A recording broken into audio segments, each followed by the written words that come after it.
আলাইকুম সবাইকে স্বাগতম সাকসেস এগ্রোর পক্ষ থেকে। তো আজকের ভিডিওটা হবে মালটা নিয়ে।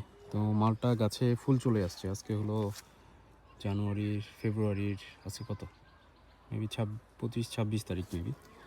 তো আমাদের ফুলে কিন্তু ফুলে মোটামুটি মালটা গাছগুলো ভরে যাচ্ছে। মার্চ মাস পর্যন্ত এইভাবে ফুল ফুটবে এবং ফুলে ভরে যাবে ইনশাল্লাহ। তো এটা হলো বর্তমান অবস্থা। এটা হলো একটা ব্রাঞ্চের অবস্থা। তো মূলত আমাদের এই ভ্যারাইটিটা মেবি অস্ট্রেলিয়ান কিং ভ্যারাইটি। এখানে আমাদের অনেকগুলো ভ্যারাইটি আছে, মিক্স আপ করা আছে। যেমন আপনাদেরকে যদি এখানে নিয়ে, এটা তো ছোটো গাছ, এই গাছটা 100% গ্যারান্টি অস্ট্রেলিয়ান কিং ভ্যারাইটির। তো এটার ম্যাক্সিমাম এই যে এখানে কিছু ফল সেট আপ হচ্ছে। এখানে কতগুলো আছে যে ফুলই এখনও ঠিকমতো ফুটে নেই, আর কতগুলো ব্রাঞ্চ ফুল ফুটছে, কতগুলো ব্রাঞ্চে কোনো পাতা নেই, জাস্ট ফুল দিয়ে ভরা আর কি। নতুন ফুল আসতেছে বা আসছে এখানে। তারপর এখানে তো আমাদের দূর থেকে গাছটা দেখে, গাছটা অনেক ঝোপালো গাছ, যেটা অ্যাকচুয়ালি অস্ট্রেলিয়ান ভ্যারাইটির বৈশিষ্ট্য, যে ঝোপালো গাছ। এখানে আমাদের কিছু প্রুনিং করতে হবে, অনেক কিছু কাজ আছে, তো এগুলো আমাদের ঠিক করতে হবে ইনশাল্লাহ। আর এ পাশে আমাদের কমলা গাছগুলোরও ছোটোখাটো ফুল আসতেছে। সাউথ আফ্রিকান কমলা, দার্জিলিংয়ের কমলা, এগুলো একটু লেট করেই আসবে। এই যে এগুলো হলো কমলার ফুল। যে আরেকটা গাছ সেটা হলো অস্ট্রেলিয়ান কিং ভ্যারাইটির গাছ। এখানে ম্যাক্সিমাম ফুল পরে এটা ফল সেট আপ হচ্ছে আর কি। যেখানে ফলটা দেখতে পাচ্ছেন, ফল সেট আপ হচ্ছে, এখানে ফল সেট আপ হচ্ছে। ফল কিন্তু এগুলো কিন্তু ফুল নিচে দেখতে পাবেন যে ফুল পড়ে গেছে। ফুল পড়ে যে এই গাছটার ফল অলরেডি সেট আপ হয়ে যাচ্ছে।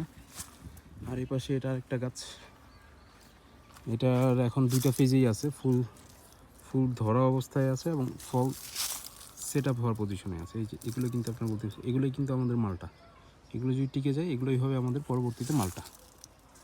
যেখানে দেখতে পাবেন অনেকগুলো ফল সেট আপ হচ্ছে আর কি। তো এটা হলো আমাদের মালটা এবং কমলা গাছের আপডেট, এভাবেই চলতেছে। গাছে আরও কিছু গাছ আছে, যে ফুল। তারপর এখানে এটাও অস্ট্রেলিয়ান কিং ভ্যারাইটির মালটা। মূলত আমরা এই বাগানে আসলে অনেক টাইপের ভ্যারাইটি করছি। এর মধ্যে আমাদের 4 বিঘা আছে ওয়াশিংটন নাভেল, যেটা বিশ্ববিখ্যাত, যেটা আমরা বাজারে পাই, বাংলাদেশের বাজারে প্রচুর পরিমাণে চলে, নিচে নাভির মতো। আর আরেকটা হলো এই অস্ট্রেলিয়ান কিং ভ্যারাইটি। বাকি তুরস্ক এবং মরক্কান মালটা যেগুলো বলে, ওগুলো আসলে রেজাল্টটা আমরা 5 বছর না হলে বুঝতে পারবো না। বাট আমরা এই 3.5 বছরে যেটা বুঝছি, যে বাণিজ্যিকভাবে করতে গেলে বর্তমান 3.5 বছরে আমাদের এক্সপিরিয়েন্স, যে অস্ট্রেলিয়ান কিং ভ্যারাইটির মালটা খুবই ভালো। এবং সামনে আমরা দেখব যে ওয়াশিংটন নাভেলের রিভিউ আমরা অন্য জায়গায় দেখছি ভালো, বাট আসলে নিজের বাগানে না দেখলে, ইউটিউব দেখে আপনি 100% গ্যারান্টি দিয়ে বলতে পারবেন না যে কোন জিনিসটা আপনার জন্য 100% ভালো। এখানে মাটির, আবহাওয়ার অনেক কিছুর ভেদাভেদ রয়েছে, তো সেগুলো আমাদের মাথায় রেখে কাজ করতে হবে। তো আজকে আমরা এখানেই রাখবো। আসসালামু আলাইকুম রহমতুল্লাহ।